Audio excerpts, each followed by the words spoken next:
Hello guys, hi everyone, कैसे हैं आप सब। आई होप आप सब बहुत अच्छे होंगे। मैं श्रुति अजय गुप्ता मोस्ट वेलकम करती हूँ आपका आपके अपने चैनल हेलो स्टडीज़ में।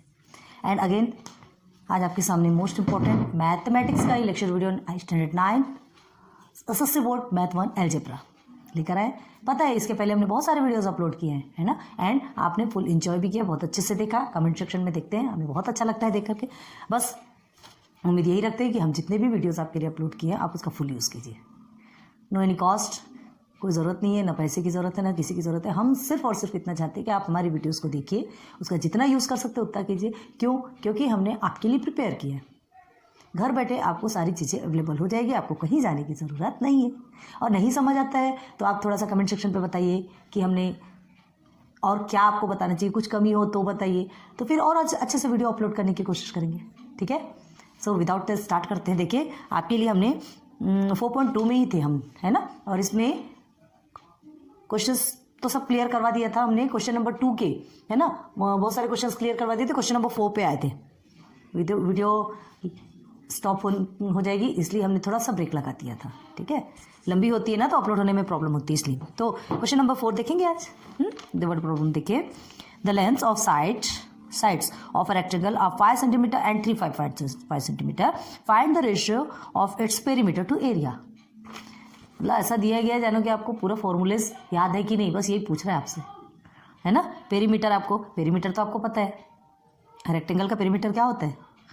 हाँ, 2 × l+b होता है, देखा है आपने, है ना। और पेरीमीटर टू एरिया, अब एरिया क्या होता है, लेंथ इनटू ब्रेथ। याद है कि नहीं? चलो हम ये समझते हैं कि आपको याद नहीं, कोई बात नहीं, हम इधर बताते थे। देखो सारे जो क्वेश्चन है ना, टोटल फॉर्मूला चेक करने का एक तरीका ही होता है, कुछ नहीं है। आप देखो आपको फॉर्मूले आते हैं कि नहीं, याद ध्यान रखो, और नहीं आते तो फिर हम इधर बताते हैं आपको। लेकिन अभी तक जितना भी आपको पढ़ाया गया है ना, इसके पहले भी हमने आपको पेरीमीटर रेक्टेंगल स्टैंडर्ड 7th और 8th में भी हमने बताया है। क्लियर है, सब कुछ क्लियर करवा दिया, कोई बात नहीं आता अभी फिर से बताएंगे, लेकिन अब उसे आप अच्छे से याद रखिएगा। ओके, देन देखिए क्वेश्चन नंबर 4 है आपका। Length of sides of a rectangle of 5 cm and 3.5 cm। Rectangle कैसा होता है, क्वेश्चन 4 है, ध्यान रखिए ना। तो ये एक रेक्टेंगल बनाते हैं हम। क्लियर है, फ्री हैंड में बन रहा है। चलो ये एक रेक्टेंगल बन गया, तो आपसे क्या कहा जा रहा है, ये रेक्टेंगल की लेंथ को L ले लेते हैं। लेंथ आपका 5 cm है। Okay, then breadth is 3.5 cm, 3.5 centimetre. ठीक है, अब आपको पता है कि अपोजिट साइड्स आर इक्वल है, ये 5 है तो ये भी 5 होगा, ये 3.5 तो ये भी 3.5। क्लियर है, आई बात समझ में? क्लियर हो गया यहाँ तक? तो देखो अब आगे क्या पूछे, find the ratio of its perimeter to area. क्या बोला था हमने, इट्स पेरीमीटर टू एरिया। अब पेरीमीटर किसको बोलते हैं, ये चारों के प्लस को पेरीमीटर बोलते हैं। एरिया किसको बोलते हैं, ये सेंटर पोर्शन एरिया कहलाता है। ठीक है, तो पेरीमीटर टू एरिया बोला है, तो आपको क्या होता है, 2 के पहले क्या है, पेरीमीटर है, 2 के बाद क्या है, एरिया, तो P/A ऐसा आएगा आएगा ना ऐसा। लेकिन सबसे पहले हमें ये निकालना पड़ेगा ना, है ना। इसका पेरीमीटर एरिया निकालेंगे, उसके बाद ही तो हम ये सॉल्व करेंगे। तो चलो तो ध्यान दीजिए, एक सिंपल वे में बताते हैं। देखिए पेरीमीटर आपका L+B है, अभी पहले ध्यान दीजिए। ठीक है, एरिया आपका क्या है, इसका L × B यही होता है ना। आपको लेंथ एंड ब्रेड्थ दोनों की भी मालूम है, पेरीमीटर में भी रखेंगे और एरिया में भी रखेंगे, दोनों का आंसर आ जाएगा। ये दोनों को आप पार्टीशन करके सॉल्व कर सकते हैं, दोनों का आंसर आएगा। अभी रफ में बता रहे, पहले रफ वर्क समझना बहुत ज़रूरी है, फिर हम बताएंगे, आपको टेंशन लेने की जरूरत नहीं। तो ये आपने निकाल लिया, पेरीमीटर भी निकलेगा, एरिया भी निकलेगा, बस अपॉन के फॉर्म में रखिएगा। पेरीमीटर टू एरिया बोला है, मतलब पेरीमीटर न्यूमरेटर में जाएगा, एरिया आपका डिनोमिनेटर में आएगा। सॉल्व कर लीजिए, जो भी आंसर आपका आएगा तो आपको क्या निकल जाएगा, ratio to its perimeter to its area निकल जाएगा आपका। क्लियर है, चलो अब रियल में बताते, ध्यान तो कैसे करना है। ये तो आपका ऐसी चीज़ रहेगा, क्या है, जब तक आप रफ में सॉल्व नहीं कर लेंगे ना, रफ वर्क नहीं करते, तब तक फेयर में चीज़ें समझ में नहीं आती। एक बार रफ में बताते, एक बार ओरली आपको समझा देते। अब देखो आप कैसे समझते हैं, तो क्या लिखेंगे सबसे पहले, लेंथ ऑफ द रेक्टेंगल। सबसे पहले लिखेंगे here is length of the rectangle, जो गिवन है, या तो गिवन लिख लो, लिख लिया करो गिवन ना, अच्छी बात होती है। Given length of the rectangle क्या है आपका, लेंथ ऑफ द रेक्टेंगल जिसको कि हम L डिनोट कर रहे हैं, ठीक है, is equal to 5 centimetre. And breadth of the rectangle क्या है, बी डिनोट कर रहे हैं, is equal to 3.5 centimetre.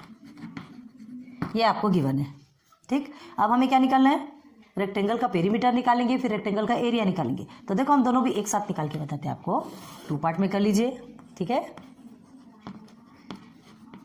Perimeter of rectangle and here is area of rectangle. दोनों क्या करना है, दोनों के फॉर्मूले पुट करना है एंड निकाल लेना है। बस ये ध्यान रखना है कि फॉर्मूलेज हमको एनी हाउ याद होने चाहिए, ठीक है। पेरीमीटर ऑफ रेक्टेंगल का फॉर्मूला क्या है, देयरफॉर 2 कैसे लिख, पेरीमीटर ऑफ रेक्टेंगल का पता है ना, 2l + 2b बोलते हैं, तो सीधे सीधे हम 2 को कॉमन निकाल लेते हैं, l + b, इसे ऐसे लिखते हैं ना, 2l + 2b। तो दोनों में 2 कॉमन है, हमने 2 को कॉमन निकाल लिया, l + b कर दिया, हो गया पेरीमीटर ऑफ रेक्टेंगल। पेरीमीटर मतलब चारों का प्लस करना है ना, 5 को 2 टाइम प्लस करना, 3.5 को 2 टाइम प्लस करना, फिर दोनों का जो सम आता है उसे और आगे प्लस करना। तो सीधे सीधे बोलो ना कि चारों तरफ को प्लस करना है, क्लियर है। तो 2l + b हो गया।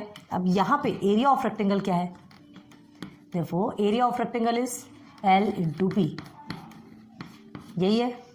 चलो वैल्यू पुट करेंगे, l की वैल्यू मालूम है हमको 5 सेंटीमीटर प्लस, अब यहाँ बार बार सेंटीमीटर लिखने की ज़रूरत नहीं है, ये हो गया आपका 3.5, okay. Then here is 5, therefore लिखते जाइए, देयरफॉर 5 × 3.5, क्लियर है। चलिए इसे पहले प्लस कर लेंगे। रूल क्या कहता है मैथमेटिक्स का, कि कभी भी ब्रैकेट के अंदर का सॉल्व किया जाता है। तो ये क्या होगा, कैसे सॉल्व करते हैं पता है ना, ये 3.5 लिखा है और ये सिर्फ 5 लिखा है, तो ये यहाँ आएगा, इसके का मतलब यहाँ 0 0 होता है। ये चीज़ें पता है ना, ये कॉमन चीज़ें आपको मालूम होनी चाहिए। तो ये कितना हो जाएगा, मतलब सामने के साथ प्लस होगा तो 8.5 हो गया। अब इधर आ जाइए, अब दोनों का मल्टीप्लाई करेंगे, तो यहाँ क्या होता है, 3.5 के साथ में 5 को मल्टीप्लाई करेंगे तो आपका आता है 17.5 सेंटीमीटर स्क्वायर, क्लियर हो गया। अब ये क्या है आपका, 5 × 2 = 10 होता है, ओके। देन हियर इज 1 5 × 16 17, ठीक है। ये हो गया 0, क्लियर है। और ये होगा पेरीमीटर ऑफ रेक्टेंगल है, तो ये क्या हो जाएगा, सेंटीमीटर, याद रखो। एरिया है तो सेंटीमीटर स्क्वायर में आता है, पेरीमीटर है तो सेंटीमीटर में आता है। यहाँ तक समझ गया। अब आपको क्या करना है, ratio of the perimeter of rectangle to its area, ये निकालना है आपको। तो हमको क्या क्या चीज़ें मिल गई, एक पेरीमीटर मिल गया, नंबर 2 एरिया मिल गया, ठीक। अब आगे बढ़िए, अब आगे का क्या है, नाउ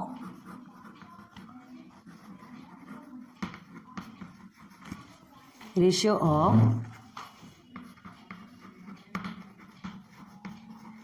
पेरीमीटर ऑफ रेक्टेंगल, क्या है, पेरीमीटर ऑफ रेक्टेंगल मिला आपको, इसका ये मिला ना आपको, to area of rectangle. Therefore क्या करेंगे, अप एंड डाउन में लिखेंगे, पेरीमीटर पहले इसे ही लिखना है, उसके बाद ही वैल्यू पुट करेंगे, अपॉन क्या हो गया, एरिया। देयरफॉर पेरीमीटर आपका 17.0 है तो उसे सिर्फ 17 लिख सकते हैं, ठीक है। 0 का कोई वैल्यू नहीं है वैसे में, 0 की वैल्यू कहाँ है, ये सब आपने आपको बताई। ये देखिए ये हो गया, ठीक है। आपका क्या हो गया, ये 17। अब देखो क्या करना है, ये आपका डेसिमल है, ठीक। इस डेसिमल को आपको हटाना है, तो पीछे में 1 डिजिट है, तो क्या कर देंगे आप, पीछे में 1 डिजिट है तो उसको हटाने के लिए आप 10 से मल्टीप्लाई कर देंगे। 10 से मल्टीप्लाई करेंगे तो ये डिजिट हट जाएगा, हट गया। अब देखो इसको 10 से मल्टीप्लाई किया तो ऊपर का भी 10 से मल्टीप्लाई करेंगे, क्लियर हुआ। करना है तो दोनों को ही करोगे ना, अकेले तो नहीं करने वाले। तो कितना हो गया, ये हो गया आपका 170, ठीक। एंड 175 आ गया, ठीक है।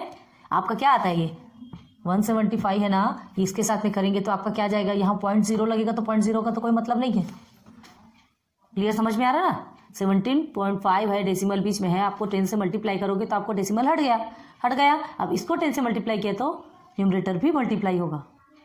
कॉमन मल्टीपल याद रखो, एक को किया तो दूसरे को आपको करना ही करना है। अब इसे सिंप्लीफाई करना है, तो सिंप्लीफाई करने के लिए एक आपका ऑड नंबर है और एक आपका इवन नंबर है। कौन सा ऐसा नंबर पकड़ेंगे आप कि दोनों भी जा सकते हैं, 5 से तो जा सकता है ना, 5 से 0 भी। एक बार देखते हैं, चलो दोनों का पहले यही निकाल लेते हैं, समझ में आ जाएगा। 170 एंड 175 दोनों का निकालो तो इजी वे में समझ में आ जाएगा, ठीक है। तो क्या होगा, 2 से 2 8 ज़ा 16, 2 5 ज़ा 10, ओके। देन 2 से जाएगा क्या, नहीं जाएगा। फिर 3 से जाएगा कि 3 2 ज़ा 6, नहीं जाएगा, सीधे 5 से जाएगा। 5 1 ज़ा 5, 5 7 ज़ा 35, यानी 17 से, ओके। देन ये आपका किससे जाएगा, 3 से जाएगा, हाँ नहीं जाएगा, है ना, ये सीधे सीधे 5 से जाएगा।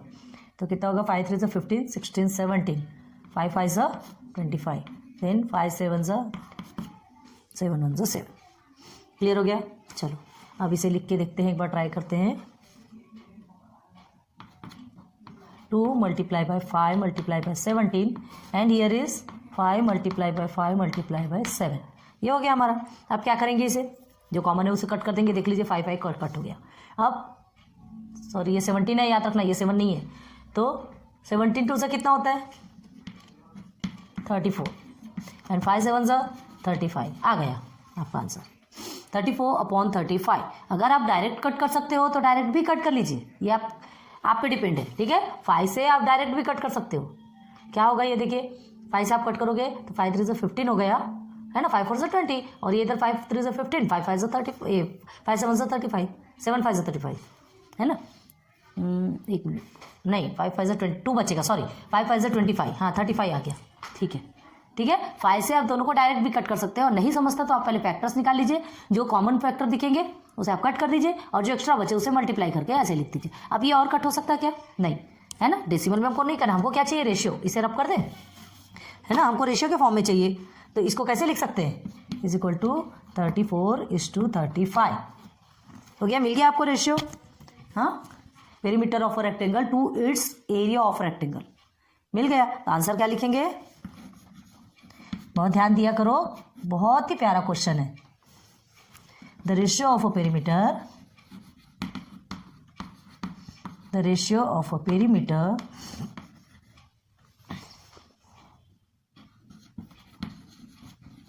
किसका, रेक्टेंगल का देख रहे हैं ना हम।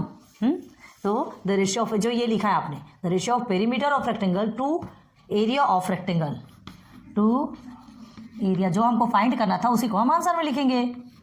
Area of rectangle is 34:35।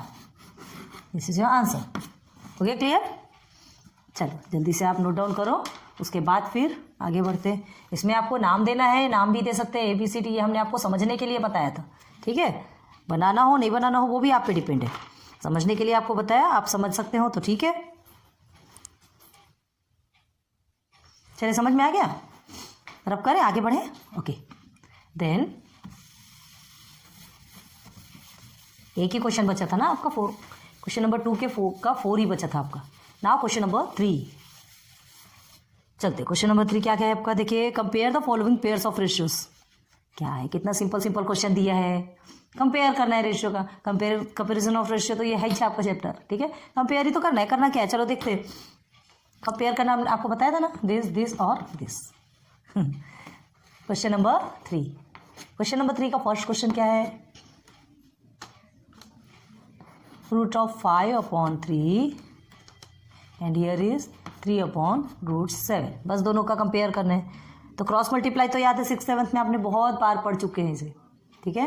Cross multiply छोटे छोटे क्वेश्चंस आप करते थे, क्रॉस मल्टीप्लाई करते थे एंड देन आंसर्स निकालते थे, बस कुछ नहीं करना है। वैसे ही है इसमें भी, ठीक है। तो चलिए पहले करेंगे आप क्रॉस मल्टीप्लाई, इसका इधर इसका इधर। तो चलिए क्या करेंगे, is equal to √5 multiply by √7 is, अभी इज इक्वल टू नहीं लिखेंगे, हमें यहाँ पे कोई भी सिंबल नहीं लिखना है क्योंकि हमें यही फाइंड करना है, ठीक है, यही फाइंड करना है। तो एज इट इज जैसा लिखते चलेंगे। चलो यहाँ का यहाँ हो गया 3 मल्टीप्लाई बाई 3, ओके। देन अब क्या हो गया, दोनों भी रूट के अंदर आ जाएंगे, 5 मल्टीप्लाई बाई 7, हियर इज 3 3 ज़ा 9 हो गया, ठीक। अब ये क्या हो गया, 5 7 ज़ा 35 होता है, ठीक। अब देखिए ये आप रूट और इसके साथ तो कंपेयर नहीं करेंगे, या तो दोनों भी रूट के फॉर्म में होना चाहिए। अब क्या कर सकते हैं, तो 9 का स्क्वायर रूट क्या कहलाता है, 81 कहलाता है। 9 9 ज़ा 81 होता है, ऐसा लिख सकते हैं ना। ये 9 है, हमने ऐसा लिखा, मतलब दोनों भी सेम हुआ कि नहीं, दोनों भी इक्वल है, चाहे हम उसे इस फॉर्म में लिखो चाहे इस फॉर्म में लिखो, ठीक है, तो अब ये दोनों सेम हो गया। अब इससे हम कंपेयर कर सकते हैं, तो अब देख लीजिए √35 बड़ा है कि √81 बड़ा है, बताइए। तो देयरफॉर √35, अभी हमें समझ में आ गया ना, यहाँ से समझ आता क्या नहीं समझ आता, यहाँ से हमें क्लियरली समझ में आ गया कि कौन सा बड़ा है और कौन सा छोटा है। बस दिस इज योर आंसर। कितना सिंपल है, देखो छोटा सा बच्चे जैसा क्वेश्चन है। ठीक है, लेकिन अब क्या करना है, ये हमारा आंसर हो गया, हमने लिख दिया, हो गया हमारा आंसर, है क्या? ऐसी गलती नहीं करना, हमने क्या बोला, ये हमारा आंसर हो गया, बोल दिए ना, समझ आ गया ये आंसर है। तो कमेंट सेक्शन पे बताइएगा कि किसने इस बात को जल्दी पकड़ा। ये क्या है, कभी कभी ऐसा लिखना पड़ता है ताकि आप भी इस चीज़ से सबक लें कि आगे आपको यहाँ पर ध्यान देना है कि ये हमारा आंसर नहीं होकर के हमारा आंसर इसमें से फाइंड करना है। तो √35 क्या है, √5/3 है, ठीक है, तो √5/3 एंड ये √81 क्या है आपका, 3√7, ये है। तो हमको तो कंपेयर इसमें से करना है, हमको ये आंसर्स मिला है, तो ये आंसर्स किसके हैं, उस चीज़ को वैल्यू को ऑलरेडी पुट करेंगे नीचे और फिर निकालेंगे, तो ये होगा आपका मेन आंसर। आगे समझ में? तो ऐसा इस चीज़ को बहुत ध्यान दीजिएगा। हम जानबूझ के कभी कभी ऐसा लिखते हैं क्योंकि आपको समझ में आना चाहिए हम जो गलती करें तो आप पकड़ रहे हैं कि नहीं पकड़ रहे हैं, और पकड़िए तभी आप सीखेंगे, तभी आप थोड़ा सा सिंसियर रहेंगे कि नहीं हमें किसका आंसर निकालना है, ये हमें पहले देखना है। क्लियर हो गया? चलो नाउ क्वेश्चन नंबर 1 तो आपको समझ में आ गया, क्वेश्चन नंबर 3 का, ठीक है। आगे बढ़ते हैं क्वेश्चन नंबर 2 में। इजी लगा ना? क्वेश्चन नंबर 2 देखिए, 3√5/5√7 एंड √63/√125, ये हो गया, ठीक है। अब क्या करेंगे, क्रॉस मल्टीप्लाई, बड़े बड़े दिख रहे, डर लगता है, हाँ ये दोनों अलग अलग दे रहे हैं, ये सिंगल दे रहा है, ऐसा देख करके भी आपको डर लगता होगा। देखिए क्या करना है, कोई तो टेंशन वाली बात नहीं है, सिंगल सिंगल दिया है, पहले इसके फैक्टर्स निकाल लीजिए। 63 और 125 के फैक्टर निकाल सकते हैं, हम निकाल सकते हैं कि नहीं, निकाल लीजिए।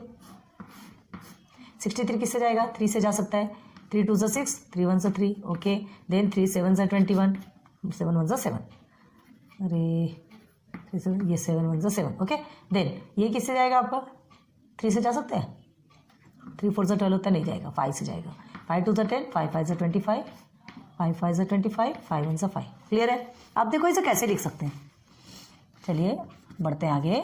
3√5/5√7, ठीक है। आप इसे कैसे लिख देंगे, 3 × 3 × 7 लिख सकते हैं। इसे कैसे लिख सकते हैं, √5 मल्टीप्लाई, क्यों अंडर कर रहे हैं भाई, पूरे अंडर रूट है तो इसलिए तो करेंगे, ठीक है। अब हमें क्या करना है, ध्यान दो, ये दोनों भी पेयर में बन गए, ये स्क्वायर है तो पेयर का एक बन के बाहर निकल जाता है, ठीक है। करेंगे आगे, ओके, इज इक्वल टू 3√5/5√7, ठीक है। देखिए अब ये हो गया 3 और ये 7 आ गया, 3√7, अब ये 5√5 कैसे बनाया जाता है इस चीज़ को ध्यान दो, ठीक है, हो गया। अब आप इजी वे में सॉल्व कर सकते हैं, अब क्रॉस मल्टीप्लाई करेंगे आप, ठीक है, लिख सकते हैं यहाँ पे क्रॉस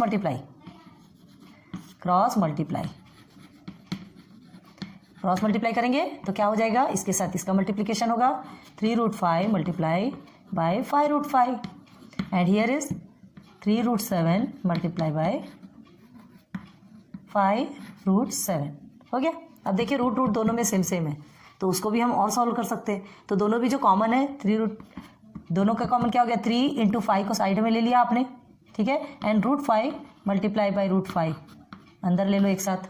अब देखिए अंदर नहीं भी लिए तो सिंपल भी लोगे तो भी चलता, कोई टेंशन वाली बात नहीं, ठीक है। 3 मल्टीप्लाई बाय 5 हमने अंदर में ले लिया, √7 मल्टीप्लाई बाय √7 हो गया। अब देखिए 3 5 से कितना होता है, 15, ठीक है, मल्टीप्लाई, अब ये √5 है तो इसका 5 बन के बाहर निकल जाएगा, 2 टाइम्स √5 मतलब 1 टाइम 5, ठीक है, एंड हियर इज 3 5 अगेन 15 हो गया। अब ये √7 क्या निकल जाएगा, 7, कितना ईजी है ना। देखिए आप क्या करेंगे,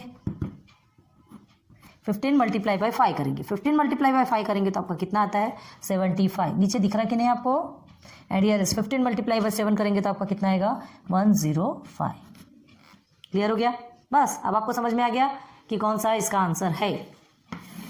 चलो देखो क्या लिखेंगे, देयरफॉर 75 इज लेस देन 105, ठीक, यही होगा, लेकिन हमें ये आंसर पूछा गया, ये हमारा आंसर है क्या? नहीं, 75। हमें ये दोनों में से फाइंड करना है, तो पहले ये दोनों को लिखेंगे। देयरफॉर 3√5 अपॉन 5√7 सॉरी, है ना, इज लेस देन √63 125। क्लियर हो गया? This is your answer. ठीक है, इजी। देखो बहुत ध्यान देना है आपको कि अगर इस तरह से क्वेश्चंस होते हैं सिंगल सिंगल, अगर आपके बड़े डिजिट के नंबर है तो उसे आप फैक्टर निकाल सकते हैं। उसका फैक्टर निकालिए, फैक्टर यहाँ लिखिए, जो कॉमन निकल रहा है तो उसे बाहर निकाल दीजिए। ये तो 1 टाइम कॉमन इसलिए 3 निकला, 2 टाइम्स अगर कोई कॉमन होता तो वो मल्टीप्लाई होकर के बाहर निकलता था। क्लियर है? पढ़ चुके हैं यार, अब इतना तो हमको समझ में आ ही गया, इतने मेच्योर तो हो चुके हैं। ठीक है, बहुत सारा पढ़ते पढ़ते पढ़ते आ रहे हैं तो माइंड में उतना सेट हो ही जाता है। तो चलो यहाँ तक के समझ में आ गई आपको चीज़ें, समझ आ गया कि कौन सा ये मतलब ये ग्रेटर है कि लेस है कि क्या है। ठीक है, so this is less than this. Okay, then question number 3। चलो फिर से आगे बढ़ते क्वेश्चन नंबर 3 पे। 2 को कर लीजिए आप। क्वेश्चन नंबर 3 में क्या है? 5/18 and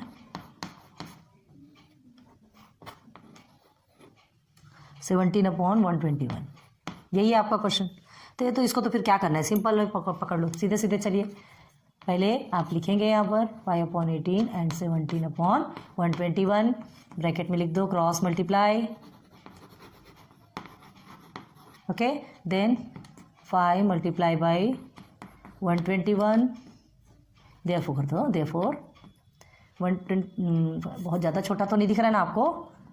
5 multiply by 121 and here is 17 multiply by 18।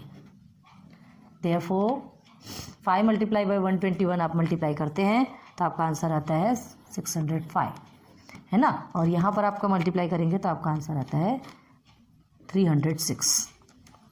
ठीक है, बस समझ जाइए। तो क्या होगा? Therefore 605 is greater than 306। Therefore answer क्या लिखेंगे? 5/18 इज ग्रेटर देन 17/121। देखो कितने बड़े बड़े डिजिट दिख रहे थे, ऐसा लगता है कि ये बड़ा होगा, लेकिन नहीं। इसलिए चेंज हो जा, अपना दिमाग कभी नहीं लगाना, अपना दिमाग कभी नहीं लगाना डायरेक्ट देख करके। अगर ऑब्जेक्टिव टाइप्स आपसे क्वेश्चन पूछे गए, MCQ टाइप्स क्वेश्चन आएंगे तो डायरेक्ट देख करके ये नहीं कि ये बड़ा है, बड़े बड़े नंबर है, ये छोटा है, ऐसा कभी भी नहीं करना। देखो क्रॉस मल्टीप्लाई में बड़ा डिजिट इधर चला जाता है कि नहीं चला जाता। इसलिए कभी भी ध्यान देना और फिर उसके बाद ही आगे बढ़ना। ठीक है, तो ये चीज़ें यहाँ तक की समझ में आ गई। क्वेश्चन नंबर 3 तक की उम्मीद करती हूँ कि अच्छे से समझ में आई होगी और अच्छे से कर रहे होंगे आप। ठीक है, कर रहे हैं ना। तो क्वेश्चन नंबर 3 कंप्लीट हो गया। क्वेश्चन नंबर 4 में चलिए। छोटा ही सा था क्वेश्चन नंबर 3, सिंपल तरीके से देखेंगे तो आप तो ऐसे ही सॉल्व कर सकते थे, बट करवा देते। हमारा मोटो है करवाना है तो करवाना है। क्वेश्चन नंबर 4 देखिए, क्वेश्चन नंबर 3 का ही क्वेश्चन नंबर 4 है। √80 upon √48 and here is √45 upon √27, यही है आपका। ठीक है, तो चलिए करते हैं। आपका पहले सॉल्यूशन निकालेंगे, सिंपल वे में करते जाइए। सॉल्यूशन क्या करेंगे? क्रॉस मल्टीप्लाई करेंगे तो पहले इसे हमें लिखना पड़ेगा √80 अपॉन पहले आप सॉल्यूशन करेंगे तो भी सबसे पहले आप इसे ही लिखेंगे, ध्यान रखिए। √45 सिस्टमेटिक तरीके से लिखेंगे। अब देखिए एग्जाम में आपका क्वेश्चन ये आएगा, ठीक है, एग्जाम में ये क्वेश्चन आएगा, आपको पेपर तो अलग से मिलते हैं। तो भाई आंसर्स जब लिखेंगे तब इसे स्टार्टिंग में पहले लिखेंगे तो ना, इसीलिए इसे बताया जाता है। क्लियर है? चलो then cross multiply, cross multiply. ठीक है, क्रॉस मल्टीप्लाई करेंगे, कर लीजिए। Therefore √80 multiply by √27। हमें क्या है, इसे तो शॉर्ट में बता देंगे, पूरा एक साथ बड़े रूट के अंदर रख देंगे, जल्दी जल्दी आंसर निकालेंगे। लेकिन जल्दी निकालने का काम क्या है, सिस्टमेटिक हमको आपको भी समझ में आना चाहिए ना क्यों आया, इसलिए हम पूरे सिस्टम के साथ बताएंगे। हो गया 45 एंड 48, क्लियर हो गया। देन दोनों को भी क्या कर देंगे, ब्रैकेट के अंदर स्क्वायर रूट के अंदर कर देंगे। अब इधर क्या है, √45 मल्टीप्लाई बाय 48। ठीक, अगर आप इसे मल्टीप्लाई करते इसके 2 मेथड्स होंगे सिंपल वे में। यहाँ तक तो सेम चलेगा, दोनों भी मेथड में यहाँ तक सेम चलेगा। ठीक है, और एक मेथड, चलिए यहाँ पर एक मेथड बताएंगे, चलिए इसको मेथड 1 लिख देते हैं, मेथड 1। ठीक, वहाँ पर हम मेथड 2 बताएंगे। यहाँ तक दोनों भी सेम चलेंगे, इसके आगे से ही आपको बताएंगे। एक क्या करेंगे आप, या तो इसका फैक्टर निकालेंगे चारों का, ठीक, और फैक्टर निकाल के पहले लिखेंगे, और या तो फिर डायरेक्ट मल्टीप्लाई करेंगे। तो डायरेक्ट मल्टीप्लाई करेंगे तो 27 8 सा कितना होगा, 27 8 सा अगर आप करते हैं तो आपका आता है 2160, ठीक। 27 80 सा या 80 27 सा जो भी करो 2160 आता है। एंड हियर 45 मल्टीप्लाई बाय 48 करेंगे तो भी आपका आंसर आएगा 2160, 2160। क्लियर है, समझ में आ रही बात। डायरेक्ट मल्टीप्लाई भी होगा, इसको ही हम डायरेक्ट मल्टीप्लाई बोल रहे हैं, ठीक है। और उसके फैक्टर निकाल के भी आप सॉल्व कर सकते हैं, फैक्टर निकाल के बताते हैं। ये डायरेक्ट में देखो तो ये हो गया, तो क्या लिखेंगे, therefore root of 160 is equal to root of 2160। लेकिन ये हमारा आंसर है क्या, 9। देयरफॉर आप ऊपर वाले लिखेंगे रूट 80 अपॉन रूट 48, ठीक है, is equal to root 45 upon root 27। ये आपका आंसर निकला। हो गया मेथड 1 क्लियर। अब मेथड 2 देखो, ठीक है, यहीं पे लिखते हैं मेथड 2। तो मेथड 2 में सिर्फ और सिर्फ फैक्टर का फंडा है। देखो यहाँ तक हमने आपसे सेम कहा था, अब यहाँ से आपका चेंज होगा, ठीक है। हम क्या करेंगे, पहले सबके फैक्टर निकालेंगे, 80 27 45 एंड 48। तो ये थोड़ा आपको लंबा पड़ेगा। अब आपको क्या इजी है वो आप देखिएगा, हम आपको बताना हमारा काम है, हम दोनों भी बताएंगे, ठीक है। चलिए 2 से करिए, 2 40 80, 2 20 2 10 एंड हियर इज 2 5। क्लियर हो गया, ओके। और ये तो 5 1 5 तो होना ही है, चलो पूरा लिख देते हैं। अब ये 3 से 3 9 27, 3 3 9, 3 1 3, इधर ले लीजिए तो ये 3 से जा सकता है, 3 1 3, 3 5 15, अगेन 3 से जाएगा, 3 5 15, अगेन 5 1 5। इधर भी आप 2 से लेंगे, 2 2 4, 2 4 8, अगेन 2 1 2, 2 2 4, अगेन 2 6 12, अगेन 2 3 6, अगेन 2 1 2। सबके फैक्टर निकल गए। अब इसे आपको कैसे लिखना है, देखिए, देयरफॉर ये एक रूट के अंदर आप पूरा लेंगे, ठीक, इसका और इसका फैक्टर क्या लिखेंगे, 2 मल्टीप्लाई बाय, पहले 80 का लिख रहे हैं, बाय 2 मल्टीप्लाई बाय 5 हो गया। अब 80 और 27 एक साथ है तो 27 का भी यही लिखेंगे, 3 मल्टीप्लाई बाय 3 मल्टीप्लाई बाय 3 आ गया, पूरा भी एक साथ अंदर आ गया, ठीक है। अब हमें क्या लिखना है, ये 45 का, तो हमें यहाँ पर स्पेस नहीं मिलेगा, यहाँ स्पेस नहीं मिलेगा तो इसे हम नीचे लिख लें, ओके। रूट में करके 45 का लिखेंगे 3 मल्टीप्लाई बाय 3 मल्टीप्लाई बाय 5। अब 48 का लिखेंगे 2 multiply by 2 multiply by 2 multiply by 2 multiply by 3 हो गया, दोनों का भी हो गया। अब देखो, अब ये सभी को हमको क्या करना है, कॉमन निकालना है। ये एक पेयर और ये एक पेयर, इसका एक पेयर बन गया, इसका एक पेयर बन गया, इसका एक पेयर बन गया, ठीक है। अब जो जो पेयर बना उसे मल्टीप्लाई कर लो, क्योंकि बहुत सारे पेयर बने, तो 2 ये 1 टाइम आएगा, ये भी 1 टाइम आएगा, ये भी 1 टाइम आएगा, 2 2 4, 4 3 12, ओके। तो देयरफॉर 12 एंड रूट ऑफ क्या आएगा, अंदर में क्या क्या बचा, एक 5 बचा, एक 3, 5 3 15, ठीक, 5 3 15, ये एक का हो गया। एंड हियर इज सेकंड का क्या आएगा, एक बार 3 2 2, यहाँ पे भी 2 2 3 है, यहाँ पे भी 2 2 3 है, मतलब 12 भी आएगा। और एक्स्ट्रा क्या बचा, 5 एंड 3 मतलब 15। देख लिए, आगे समझ में, तो क्या होगा, 12 root 15 is equal to 12 root 15। चाहे उधर से करो चाहे इधर से करो, मतलब एक ही आने वाला है। तो देयरफॉर आप आंसर तो यही लिखोगे, ठीक है। आपको जो भी इजी रहता है, ये मेथड सेकंड है जो कि यहाँ से स्टार्ट होगा पूरे फैक्टर निकालने के साथ, और ये आपका मेथड 1 है। डायरेक्ट आप मल्टीप्लाई भी कर सकते हैं, तो क्या है, ज़्यादा उतना करने से अच्छा तो आप डायरेक्ट मल्टीप्लाई क्या करेंगे, सिंपल देखिए ना, 80 मल्टीप्लाई बाय 27 कर लीजिए आप, बस ये कर लिया आपने, प्लस किया,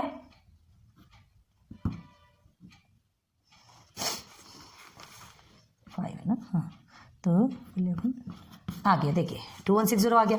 अब इसे कर लीजिए 48 मल्टीप्लाई, अरे सिर्फ 2 का फैक्टर निकालना, एक बात समझ में आती है, ठीक है। यहाँ क्या होता है, इतने सारे का फैक्टर निकालना है, आप कब तक के निकालते बैठोगे, आगे दोनों के। देखो ये भी करके हमने बता दिया, तो ये प्रोसीजर आपका इधर का था, ठीक है, और वो उधर का। आपको जो भी करना हो आप कर सकते हैं, ठीक है। क्लियर, समझ में आया। चलिए क्वेश्चन 3 का क्वेश्चन 4 कंप्लीट हो गया। क्वेश्चन 3 का एक क्वेश्चन और बचा, आप जल्दी से कीजिए, उसके बाद फिर एक और बताते हैं। ओके देन, चलेंगे क्वेश्चन 3 के ही क्वेश्चन 4 पे चलते हैं। अब ये आपका डेसिमल वाला है, देखते हैं। क्वेश्चन 4 कंप्लीट हो गया, क्वेश्चन नंबर 5 है, सॉरी क्या है क्वेश्चन नंबर 5? 9.2 upon 5.1, okay.